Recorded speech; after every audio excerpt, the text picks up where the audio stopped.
Wonderful to be with you again today as we continue our study in the one-chapter books of the Bible. There's 5 of them, 1 in the Old Testament, 4 in the New. And we're coming today to 3 John, which is among the shortest of any books in the Bible. And it's a letter, the 3rd letter we have from the Apostle John, written in the late 1st century. And so he's beginning this way, identifying himself as the elder. This, of course, is John as a spiritual leader. We believe he was associated with the church in Ephesus later in his life.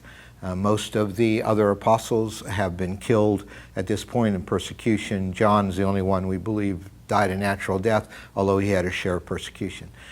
So the elder, to my friend Gaius. And great he had friends. We all need friends. But Gaius, who I love in the truth. And so a good friend, one who he had a godly affection for. He loves him in the truth. And remember, if you were with us in the last lesson, the truth, there were traveling preachers who were going around saying Jesus didn't come in the flesh. There is no incarnation. I mean, and if he didn't come in the flesh, he couldn't have died on the cross. And John's very concerned late in the 1st century that the church stay focused on the truth of the gospel, that their doctrine would determine their lifestyle, their choices, just like you and me. I mean, what you believe is what ultimately determines the choices we make in life. And so I love him in the truth. He's a true partner in the gospel. And he says, dear friend, this is to Gaius, I pray that you may enjoy good health and that all may go well with you, even as your soul is getting along well. This is a pretty popular salutation these days because sometimes we a little bit, the way it gets translated in various English versions, may a little bit misinterpret this, that you may enjoy good health and all may go well with you, even as your soul is getting along well. And some people view this as a promise that we'll always be healed, a promise that we'll be prosperous financially all the time. Really what he's saying, like often when people write me an email or call me on the phone, they'll just say, I hope you are well. And this is just a little bit longer version of saying the same thing. I hope you are well. And he says, it gave me great joy. And I was going to talk about joy twice. I took verses 3 and 4 and separated them out here. There's going to be great joy. And he'll actually refer to greater joy. Great joy and greater joy. What brings him joy? It brings me great joy when some believers came. So some people came to Ephesus, and they're from other churches, but they knew you. And they testified about your faithfulness to the truth. So there's the idea of truth. He said, I love you in the truth. So you're faithful to the truth, telling how you continue to walk in it. Very active verb there, walk in it. And then he'll kind of give us the why before the why behind the what, and kind of say the same thing. For I have no greater joy than to hear my children are walking. There's the verb again, walking in the truth. So here he's establishing part of the foundation of his friendship with Gaius. And so he writes to him, dear friend, you are faithful in what you're doing for the brothers and sisters, even though they are strangers to you. So here's his point. You're faithful in what you're doing for the brothers and sisters, even though they are strangers to you. What's he doing? Well, one word, hospitality. Hospitality is incredibly important in the New Testament. They didn't have hotels and motels like we do have now. And when Christians would travel, or when preachers would travel, or missionaries would travel, they would have them into their homes. Now, I grew up in a Christian home, and when a traveling evangelist or a missionary would come to our church, my parents would ask the pastor, in an era before people stayed in hotels very much, they'd ask the pastor if that missionary could stay with us for those few days, or that evangelist could stay with us. Why? Because they wanted me and my sisters to be exposed to men and women of God like that in a direct way. So they would open up their home. I'd give up my bedroom for them, and they would actually live with us. He said, this is what you're doing, Gaius. You are showing hospitality. You're faithful in what you're doing for the brothers and sisters, even though they're strangers to you. In other words, they're travelers. You don't know them, but you're opening up the door to them. And they have told the church about your love, these people who you were hospitable to. So please send them on their way in a manner that honors God. Send them on their way after they've been with you in a God-honoring way. Send them on their way. So probably you want to give them some food, you want to give them some money, you'd want to help take care of them for the next leg of their journey. And it was for the sake of the name that they went out, receiving no help from the pagans. And so these are people who are called by God in itinerant ministry. They travel, and they're encouraging churches. They're traveling to places where there are no churches and helping to establish churches. These are missions-minded people, and for the sake of the name. Who's the name? The name is Jesus. For the sake of Jesus' name and glory and what he's done for us, they went out, and they didn't receive help from non-Christians. We ought, therefore, to show hospitality to such people so that we may work together for the truth. I tell you, when you're giving some of your money every month to support missionaries, you are a part of this. When you are reaching out and inviting people in your church into your home, or non-Christians into your home, and showing hospitality, all of this is happening. And he says, I wrote to the church, but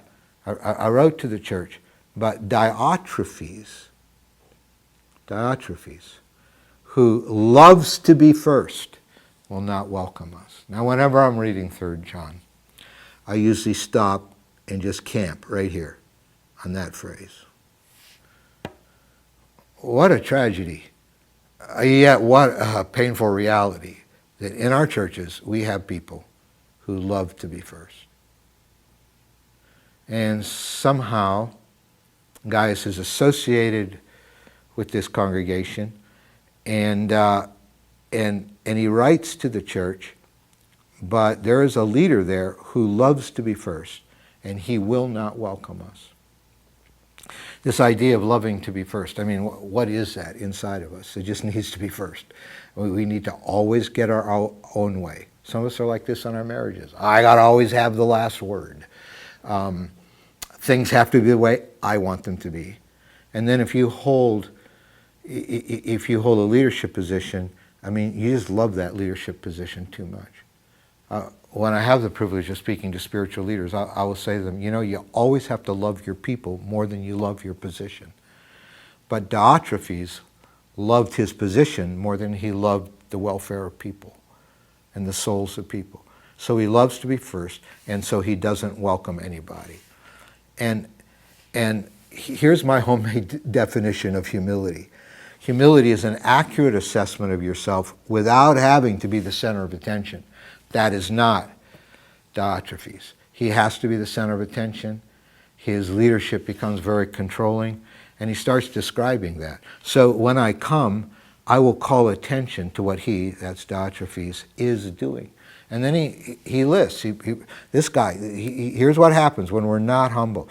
When we think accurately about ourselves, we have some gifts, we have some things we're not good at, but we can be totally honest about those things. But that sense to always need to be first, always need to be the center of attention has died in us. And true humility has come. This is the way we need to live. But he said, when I come, I'm going to call Diotrephes out. I'm going to visit that church. I'm going to call him out. Why? Because he's, first of all, spreading malicious nonsense about us. Secondly, he's not satisfied with that. He even refuses to welcome other believers who are coming through town. He won't welcome them. He won't show hospitality to them. And he also stops those who want to do so and puts them out of the church. I mean, this guy, if he hears somebody in the church brought a traveling believer or a traveling preacher or missionary into their home, he kicks them out of the church. I mean, if I would give this one word, it would be abuse in a spiritual way. This is spiritual abuse. This is a guy who can't get over himself, who's narcissistic, who needs to always be first, and he starts engaging in very manipulative, controlling behavior in the church. I was reading that, and I just was reminded, just as an aside, of what Paul says in 1 Corinthians 3, verses 16 and 17. Don't you know that you yourself, speaking to the whole church, are God's temple? As a church, we're God's temple, because the God's Spirit dwells in our midst. That's a temple. The place where the presence of God would be. God's Spirit dwells in our midst. And so if anyone destroys God's temple, God will destroy that person. For God's temple is sacred, and you together are that temple. And we're hearing about abusive leadership in churches. You maybe have been in a church where the leadership's been abusive. I just want to say to you that 1 Corinthians 3 promises us, first of all, that's not God's heart for you. And it promises also that God knows how to clean house in his own temple, and he will do that. So, dear friend, John, coming back to John, dear friend, don't imitate what is evil, but what is good. He just described what Diotrephes was doing. It was so evil. And he said, for anyone who does what's good is from God, and anyone who does what is evil has not seen God. So verse 11 has almost a poetic structure to it. The idea is don't imitate what's evil, but imitate what's good. And then he talks about another guy. This is not Diotrephes, this is Demetrius. On the other hand, Demetrius in that church is well spoken of by everybody. And even by the truth itself. There he's coming back to the truth of the gospel. His life is a credit to the gospel. His life accurately reflects the gospel. He loves people, he honors people, he's hospitable.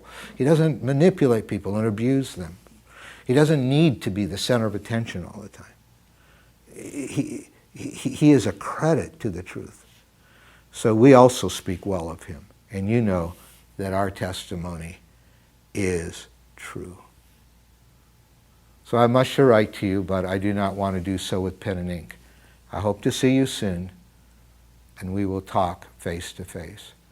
So in some ways, the purpose of this letter was to take Demetrius and to let this letter serve as a letter of recommendation. And this was very common in the early church, letters of recommendation to traveling preachers and Christians. And Paul, in 2 Corinthians chapter 3, verse 1, he kind of takes offense that the Corinthian church is kind of demanding letters of recommendation for him. He had actually started that church. But here he says, I'm going to call Diotrephes out when I come. But Demetrius, this is my letter of recommendation for him. And he said, I don't want to go any farther. I don't want to go any farther than that with just pen and ink. I hope to see you soon, and we will talk face to face. These were tough issues. These were divisive issues in the church in the late first century. And sometimes there's just something about face to face. Not an email, not a post on social media, not a text. It lacks nuance. It lacks heart. But just, there's nothing like face to face. So he closes by saying, peace to you. The friends here send their greetings. Greet the friends there by name. It's all very personal and very warm. I have just three brief takeaways here. First of all, good churches can still have toxic people. And just because some churches have toxic leaders doesn't mean there's not good people in those churches. Let's not write off the church just because of a few bad apples.